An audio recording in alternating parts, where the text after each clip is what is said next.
What is up, my crew? This is the Nook Podcast. My name is Steven, and I am so honored to have you listening today. Allow me to begin with a scenario from 2020. Hurricane Laura hit the coast of Louisiana on August 27th. It became the 10th strongest hurricane to ever hit the United States, with winds clocking at 150 miles per hour. There are two things you can count on in situations like that. Jim Cantori from the Weather Channel shows up. We know we've had gusts now almost 110 miles an hour in Lake Charles as well. There is power loss everywhere here. And an amazing group of people from Convoy of Hope also show up. And with them comes as much food, water, and other supplies as they can carry for one purpose. Food is important. Food is life-saving to people. But the gospel is as well. That is the voice of my guest, Jeff Nene. He is the national spokesman for Convoy of Hope, a job he has held for the last 20 years. In that time, he has seen countless disasters all over the world, and in each one, hundreds, if not thousands of people needing the most basic of items to survive.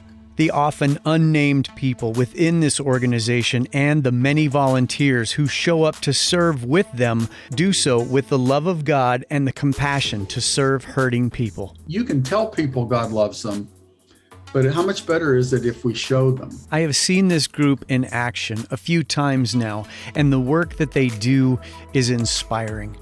I asked Jeff to come on the show and give some insights on how Convoy of Hope does all that they do. So settle in for my conversation with Jeff Nene.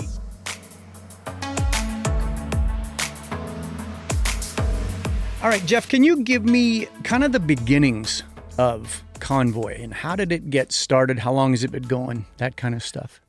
Well, Stephen, if I tell you that story, I could take up your whole podcast just with that. It's an amazing story of God's provision and God's grace, but I'll give you the short version. Our founder is a gentleman named Hal Donaldson, and when he was 12 years old, he was, let's set the picture, he was the oldest of four children. His father pastored a small church, and they were on their way to a business meeting one night when Hal was about 12 years old. And there was a babysitter supposed to come, and she didn't come. And so they started to take the kids, and then the babysitter showed up just as they were leaving. So they turned around, went back, dropped the kids off, and mom and dad went on to the church business meeting. Kids went in the house. And wasn't too long after that there was a knock at the door, and Hal went and answered the door, and there were two police officers standing there. And they told Hal that there had been an accident. His father was killed. His mother was in the hospital fighting for her life. They'd been hit head on by a drunk driver. Oh, wow. And yeah, and a story of tragedy. And then a story of how normal, everyday people being kind basically changed the world. And they took the young kids out onto the porch. By this time it was dark, and they told the audience that had gathered there, neighbors and people from the church, told them what had happened and said, "Is there anyone here that can take care of these children?" And Hal said it seemed like an hour, but it was actually, probably 30 seconds. Nobody raised their hand. But finally one young family raised their hand, and they said, "We'll take the kids." And Hal recounts it and says that he was sure that those people thought, it might be for a night or two. And it ended up being for a year. And for a year, 10 people lived in a single wide trailer, having to share beds, having to share time at the kitchen table to eat. Sometimes, some nights they'd sleep on the floor, some nights they would get a bed. And it was a very tough existence, but these people just loved on the Donaldson children, Hal and his siblings, and their kindness was really the initiation or the initializing of Convoy of Hope. As they got older, the kids felt like, we want to do something to honor our dad's memory, but also to honor the people that took care of us. They remembered church people bringing bags of groceries and setting them on the porch. They remembered people from their neighborhood bringing clothes over. Hal talks about going to a shoe store with a lady from the church. And he talks about at that time, the shoe store had three prices: $2.99, $3.99, and $4.99. And when he walked in the door, he went for the $2.99 shoes. And the lady said, "Hal, not today. Today you're getting the $4.99 shoes." And he'd never had $4.99 tennis shoes before. And that is something that has stayed with him to this day. But just the kindness of people and how we as individuals can do something to help those in need, not ever realizing what that lasting impact might be. But because this family decided to do something, then that gave birth in a way to Convoy of Hope and has literally changed the world, helping over 100 million people with food, water, and hopefully a relationship with Jesus. Well, and that's always been at the core of it, right? Obviously charity is good and taking care of friends, neighbors, and the like, but knowing that the gospel was at the center of that to me just kind of takes it up a notch. I'm assuming that that's always been the bedrock there.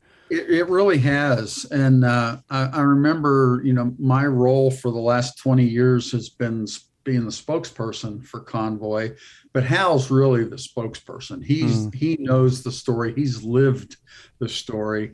And I asked him one day, I said, we do so many different things. How do you explain in one sentence what Convoy of Hope does? And he said, "Jeff, it's real simple. We use food to share the gospel." And that put it all in a nutshell for me. And I've used that saying so many times in the last 20 years, because that's really what it's all about. Food is important. Food is life-saving to people, but the gospel is as well. And food is a tool to share that gospel. That, people have said through the years, and there's all different variations on this quote, but how can they listen if their tummy hurts so bad from hunger that they can't hear? And that's true. You really need, if you want, you can tell people God loves them, but how much better is it if we show them God loves them? Right.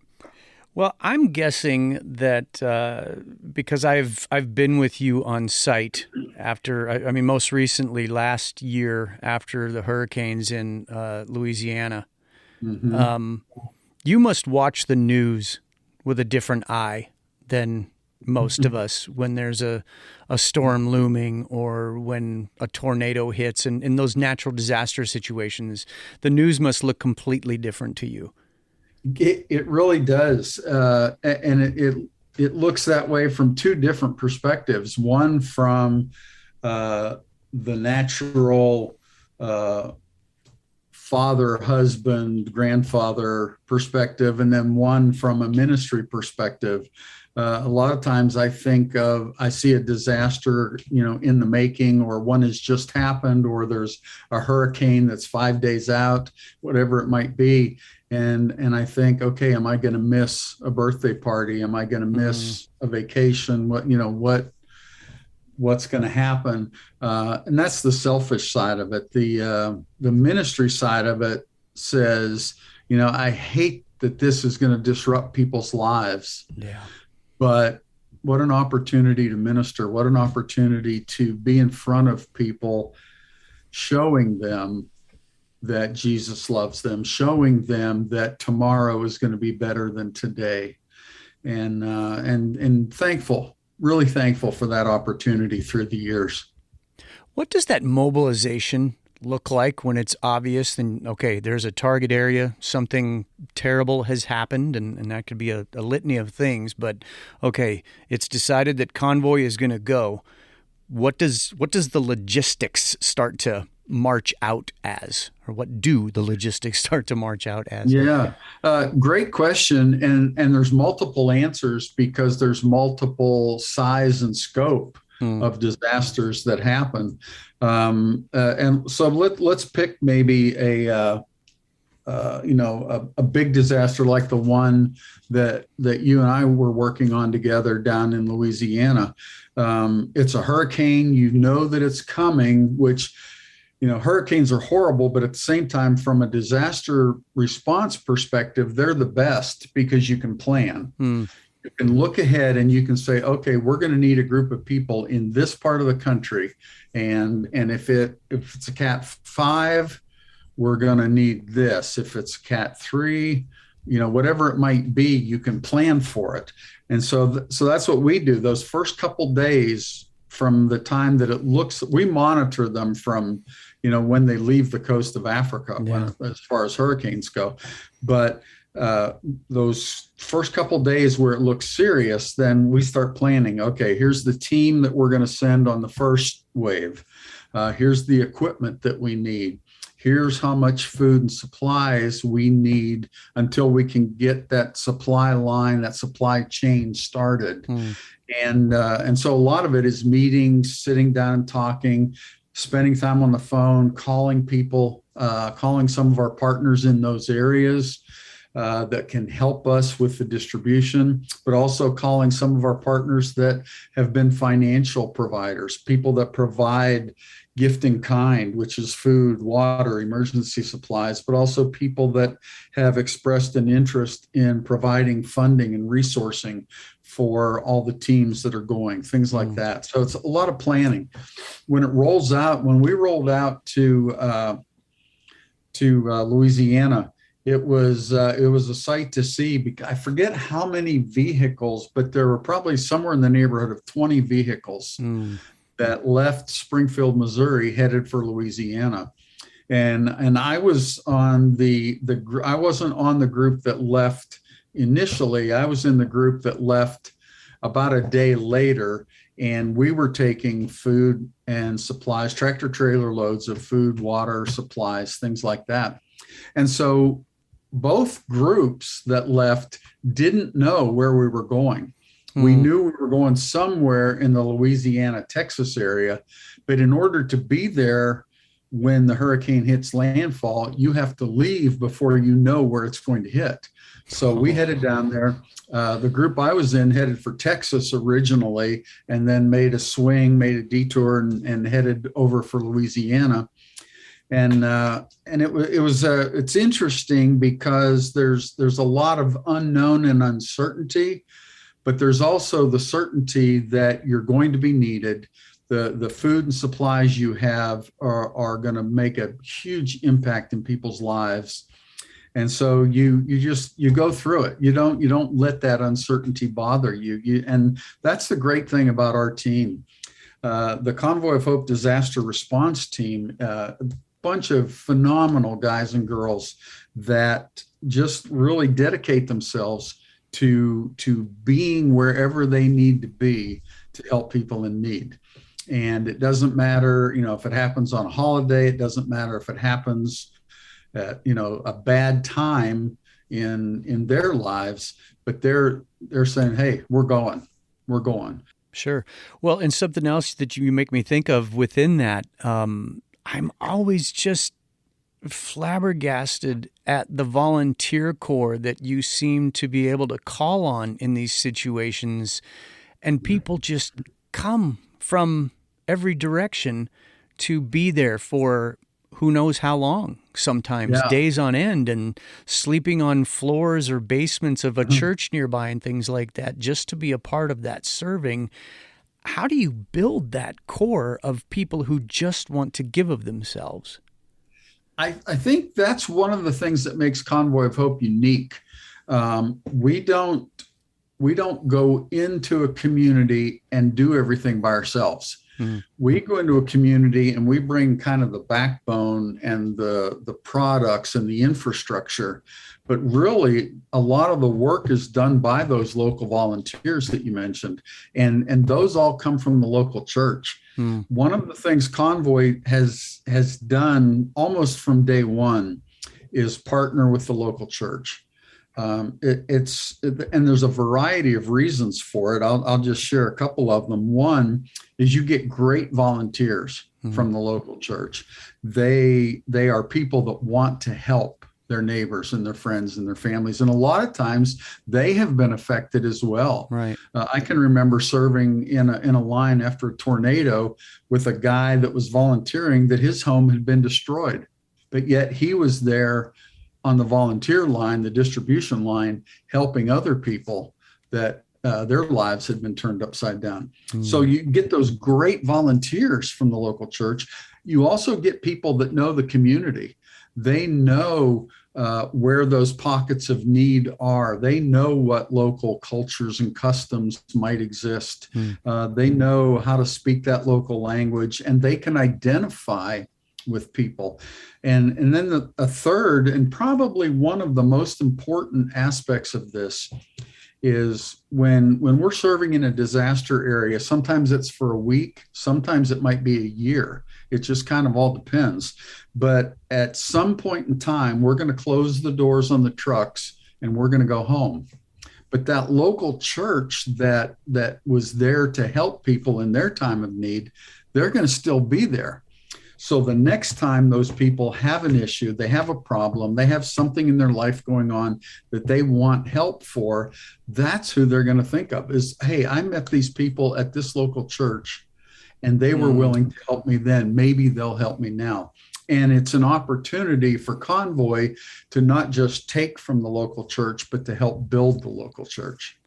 And what does that mean to you personally when you see those folks coming out that, like you say, that so many of them have felt that same pain that their neighbors are? I mean, what does that do when you see it in action?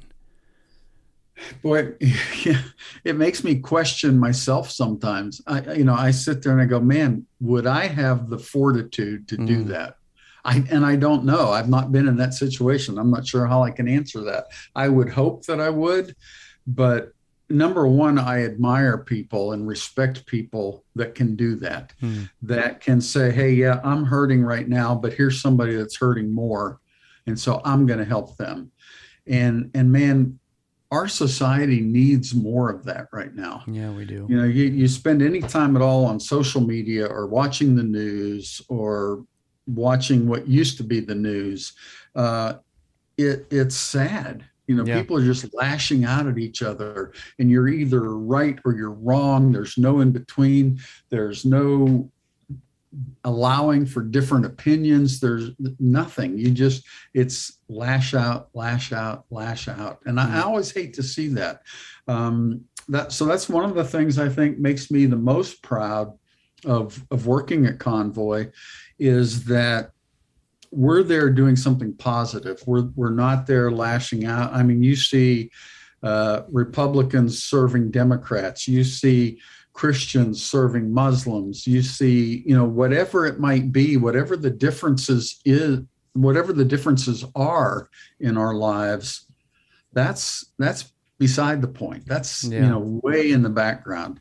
What's important is you're in need, and I have an opportunity to help. And that's what we want to do. Sure. Well, I love what you said there, because it's true that in those moments that suddenly any of those things that were a big deal the day before suddenly seem so petty when an entire community, I mean, we obviously, again, I'm going to go back to my most recent experience being out there with you and seeing how devastated Lake Charles, Louisiana was. And for me, that was the first time that I can recall that an entire city was just wiped out, to the point where I had to stay in Houston, a couple hours away, because it wiped out everything. So it's not like you could just pop into the Circle K on the corner for a Gatorade when it's hot. It's like, no, everything was shut down. So that community had to rise up within itself to work that line with you guys, handing out food and water and everything else? So one of the things we've done, we had built a mobile kitchen. So now we've got the ability to not only feed our team, but to feed those volunteers that come in from local churches and local businesses. We've also been able to help feed law enforcement or military personnel that are coming in to help secure that disaster zone. And that has helped us immensely. We also came up with a shower and restroom trailer that so our crew, I mean, we had guys literally taking baths in the janitor closet in a local church that had cold running water, and that was it. No power, no hot water. And they were sleeping on the floor, like you mentioned earlier, and all those things. So we've become very self-sustained now. We've learned something, I think, from every disaster we've responded to, and have tried to improve. I can remember when we first went to Hurricane Katrina, we'd not developed a relationship with FEMA, the Federal Emergency Management Association. So we went down there and we thought we were doing great things, and we kind of were, but we ended up setting up, we're pretty small, pretty nimble at the time. So we got there before FEMA, and we set up a distribution site, not knowing FEMA had one planned for right across the street. So all of a sudden there's two big distribution sites right next to each other, and other parts of the community aren't being served. And not only that, but then we created traffic problems, and we're creating, problems. Truck drivers would come with loads of food and water and not know which site they were supposed to go to. And, it just created a hassle. So we ended up developing very strong relationships with FEMA, with the different state emergency management groups and local emergency management groups, especially along that Gulf Coast area. And those sorts of things have helped us immensely through the years in becoming much more efficient at what we do.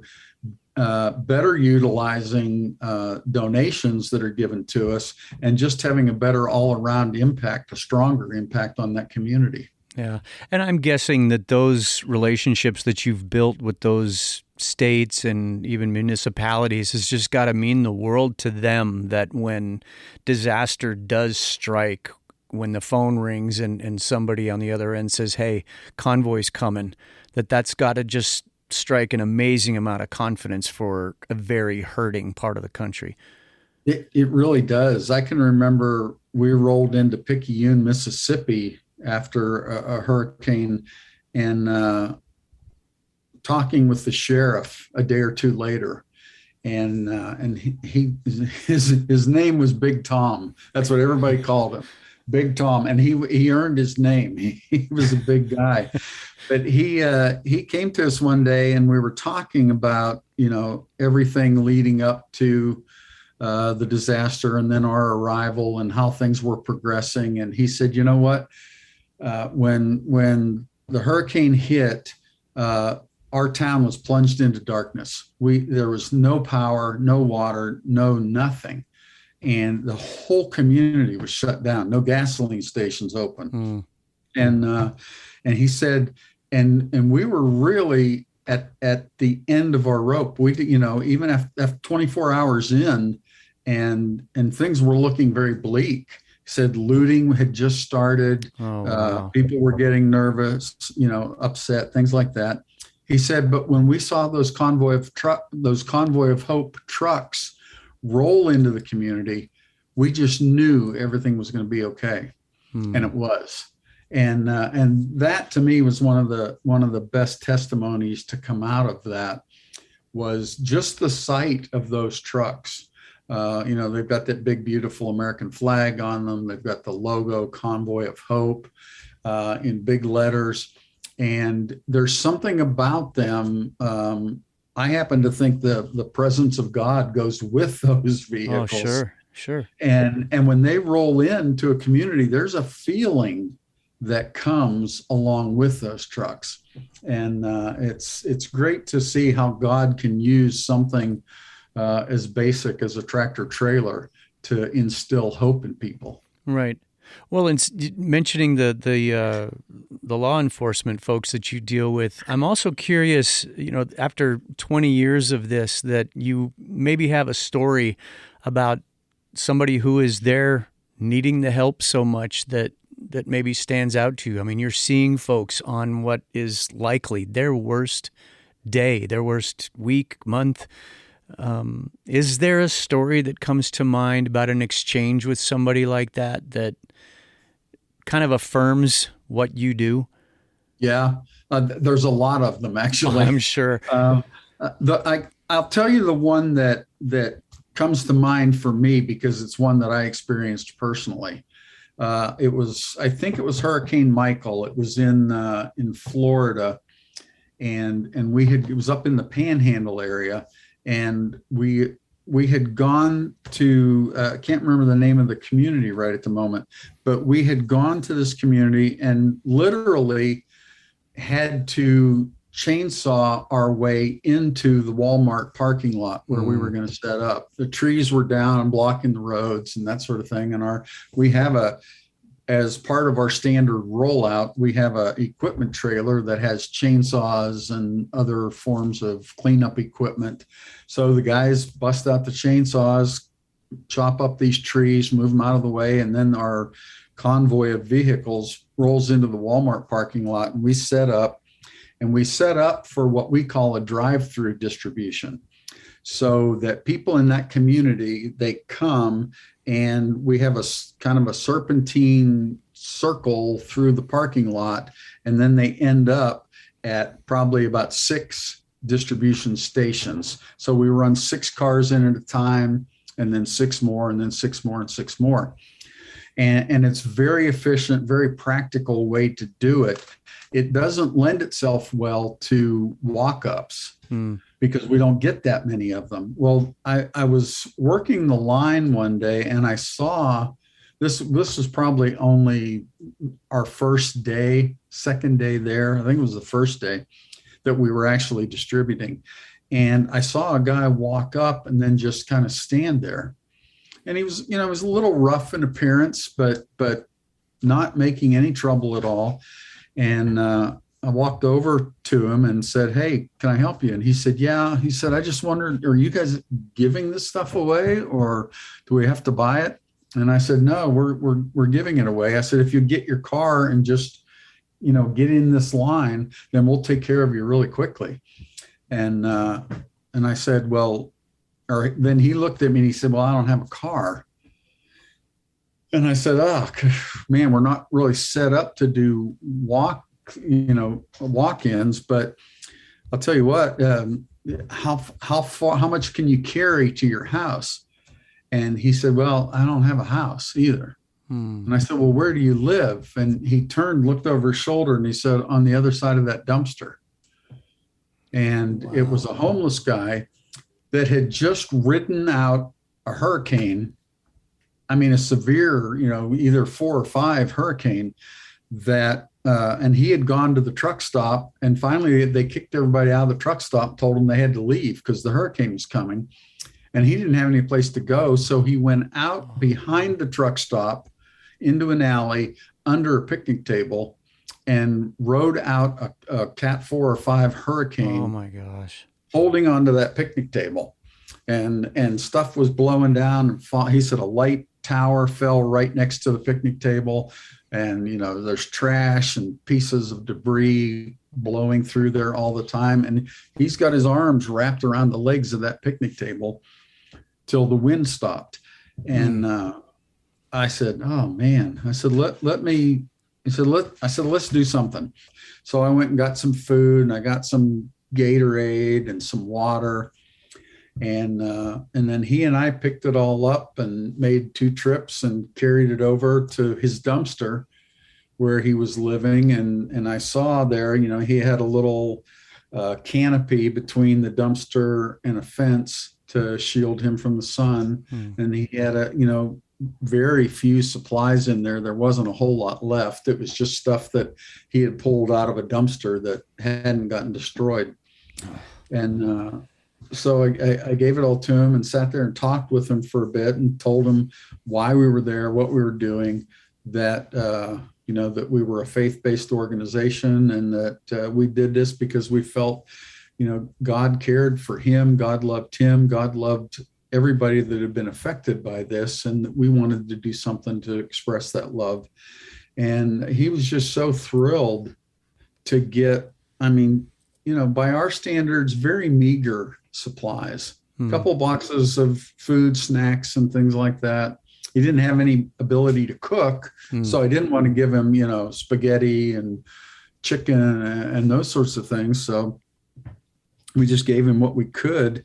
And he got the biggest smile on his face. And he said, "I love this blue Gatorade." He said that, and it was like giving him a Christmas gift that he never could have gotten on his own.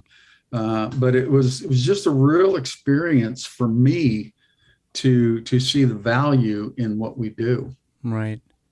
Well, and I love that you mentioned the line, the way you guys do it, and for my listeners, I can tell you just how amazing the process is to watch how quickly you guys can keep that line moving, get people the things that they need, and just, again, right at the ready to work that next line of folks coming in. But even in that, the speed at which you guys operate, I love that just before folks leave, I've seen so many of your staff and volunteers leaning into the driver's window of a car and telling folks, "Hold on, let me pray for you." Yeah. That those people, yes, we know that they need those things. We know that their lives have been rocked, but that it's going to still, you're not going to miss the opportunity to just pray a blessing over them, to pray for safety and for peace for them. It's just a part of the standard package of what you guys do. Yeah. It is. It's. I'm glad that you noticed that. We have a couple different ways that we do that. As the line of cars is making its way through the parking lot to come to the distribution stations, we have people that work the line, and they'll just stop and talk to people in the cars. And because anybody that's been affected by a disaster has a story to tell, and they want to tell that story. Sure. And so a lot of times all you have to do is go up and to the window and say, "Hey, so glad you guys came today. Tell me your story. Tell me what happened with you guys." And boy, they'll just unload on you. Yeah. They start pouring it out. And so either before they get to the distribution station or after they get to the distribution station, somebody will take that opportunity to say, "Hey, can we pray with you?" Yeah. And very few people turn it down. They're in a very tough spot in their life right at the moment. And somebody said one time, there's no atheists in foxholes. Right. You don't find very many in disaster settings either. And it's amazing how many people welcome somebody coming alongside and praying for them. And one of the things that we try to do whenever it's possible is set up this distribution in a church parking lot. Right. Because then people will associate getting help with that church.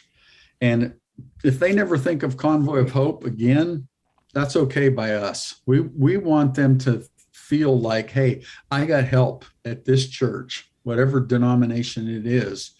I got help there. And when I need help again, that's where I'm going." Right. Do you guys get feedback from pastors or church leaders with stories after something like that? Oh, yeah. Yeah. I can think of another. I'll tell you another story. I'll try to make it short. We were in Houston after Hurricane Harvey, and so much flooding in the Houston area as a result of that hurricane. There was much more water damage than wind damage. Right. And there was this apartment building in what we used to call the projects. I think now maybe they call it Section 8 housing, or it's low income families that live there. And we had a church that was doing door-to-door distribution. People could not get out of that complex. So our volunteers from the local churches were wading into the apartments. I mean, carrying the supplies and the food and the water above the water line. You know, they're wading through water up to their waist sometimes to get to these porches.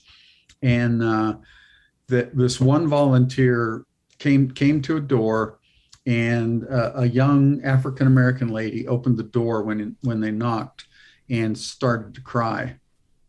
And the person that was delivering the supplies thought, oh no, what did I do wrong? What did I do to upset her and offend her? And started to apologize. And the young mother says, no, you don't understand. She said, this morning I ran out of diapers.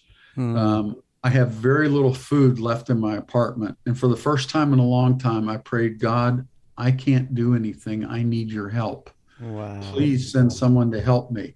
She said, and here we are 2 hours later, and you're at my door with food and diapers and baby wipes. And we don't give, food and diapers to every place, but God knew what that young lady needed and made sure that volunteer had the right product for her. And this girl just was weeping and thankful. And our volunteer got to pray with them. She had been a Christian earlier in her life and had just kind of fallen away, gotten sidetracked. She was a single mom, and her life just wasn't going in a good direction. But she prayed with the volunteer that day, invited Christ to take control of her life again and make a difference in her life, and started going to church, and just, the whole follow-up story. And it was something as simple as a box of groceries and diapers, right? That turned her life completely around.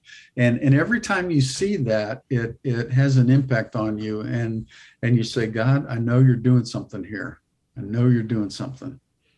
After 20 years, does it ever get old? Does it ever get routine? Or do you kind of get a new, fresh sense every time you're dispatched? Yes. It's all the above. There are times it gets routine. It's another disaster. It's another time spent away from home. And it's not just me. I don't go as nearly as often as the guys and gals on that disaster services team. I mean, they're doing this all the time.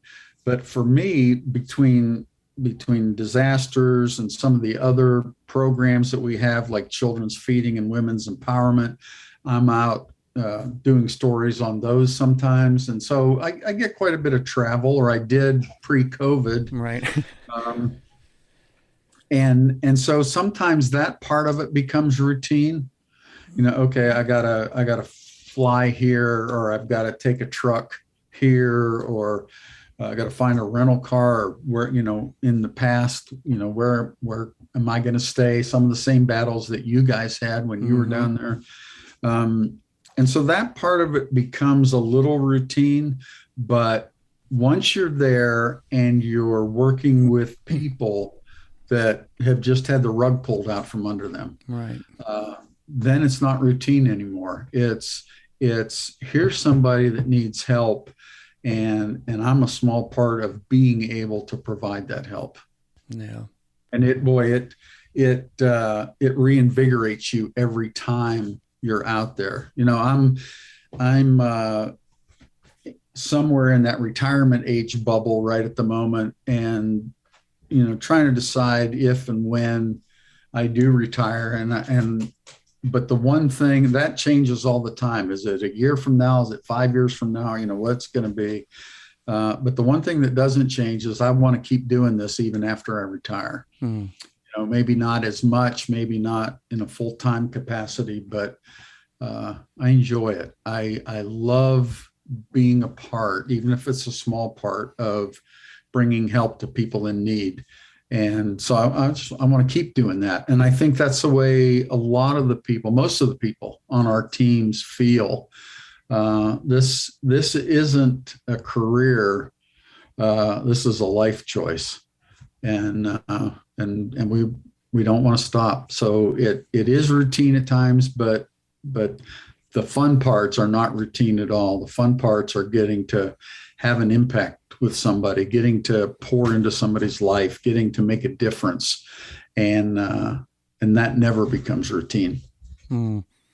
If somebody listens to this and says, "Okay, I'm in," whether that's financially or getting on your volunteer roster, what's the best next step for somebody who says, "Okay, I want to be a part of this"? I would say the first thing to do is go to social media and start following Convoy of Hope, whether it's Facebook, Instagram, Twitter. Just it kind of gets you in the flow of what we're doing. We're putting stories on there almost daily of life impact stories, people who've had their lives changed by something Convoy of Hope has done. And then go to our website, convoyofhope.org. When you go there, then there's more a deeper level of interaction. You can read some of those stories. You can contact us. A human, real life person will get back to you, not some web bot, with standard answers, but a real person will answer you. And then you can decide: do I want to be a donor? Do I want to be an advocate? Do I want to be a volunteer? It's people doing what they can do. And that's what I'd want to leave with your listeners today is everyone can do something. Don't sit back and say, because I can't do much. No, maybe you can't, but everyone can do something. And if we will all pull together, then God can take that, just like he did the widow's mite, and just like he did the little boy with the bread and the fishes. He can take that and multiply it and cause it to grow, and you can have a huge impact on the lives of people.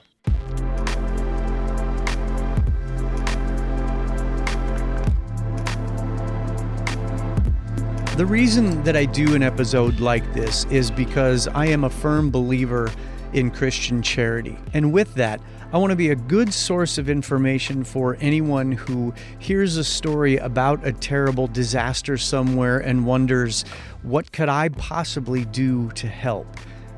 For whatever my word is worth, Convoy of Hope is such a trustworthy organization. I have seen them at work after terrible tornadoes, hurricanes, times when people's lives are in complete shambles. They are typically one of the first groups on the ground at times when the rain or debris is still falling. Check out the link in the show notes to their website and consider how you might get involved. Disaster can strike at any time, and helping Convoy of Hope deliver help and hope is something we can all do together. While you're in the show notes, I've also got links to the Nook Facebook page and my social media feeds. And if you've ever got a question or comment about these episodes, you can email me directly. The address is Stephen@nookpodcast.com. That's Stephen with a V at nookpodcast.com. Thank you so much for listening, and I will catch you here next time in the Nook.